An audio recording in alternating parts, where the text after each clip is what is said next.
ఓం శ్రీ మాత్రే నమః. ఇప్పుడు తెలియజేసే అంశము, లక్ష్మీ కటాక్షం కలగాలి అంటే తప్పనిసరిగా 5 గురువారాల పాటు ఈ విధంగా ఆచరించాలి. అంటే పెద్ద కష్టతరమైందేం కాదు నాన్న, వెరీ వెరీ సింపుల్. మీ ఇంట్లోనే దీపారాధన అనేది మనం సహజంగా చేస్తూ ఉంటాం. ఆ దీపారాధన అనేటువంటిది పసుపు రంగు ఒత్తులు అనేవి వేసి ఒక 5 ఒత్తులు వేయండి. వేసి ఆవు నెయ్యి వేసి దీపారాధన అనేది చేయండి. దీపారాధన చేసి ఆ తర్వాత మీరు కనకధారాస్తవం చదవండి. కనకధారాస్తవం అలాగే శ్రీ సూక్తము అని రాసి ఉంటుంది. చాలామందికి కూడా నోటికొచ్చు శ్రీ సూక్తము.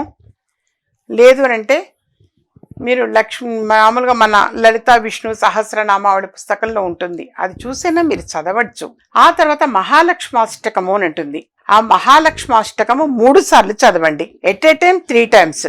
3 కాలము కాదు, ఉదయము మధ్యాహ్నము సాయంత్రము కాదు, ఎట్ ఏ టైం 3 టైమ్స్ చదవండి. ఆ విధంగా చదివి మామూలుగా పాలతో చేసినటువంటి పాయసం నైవేద్యం పెట్టండి.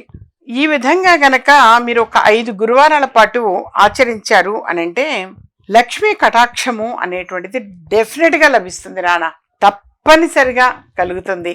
ఇది యథార్థం. మీరు ఆచరించి చూడండి, అద్భుతమైన ఫలితము అనేది అతి త్వరగా అతి శీఘ్రంగా పొందగలుగుతారు.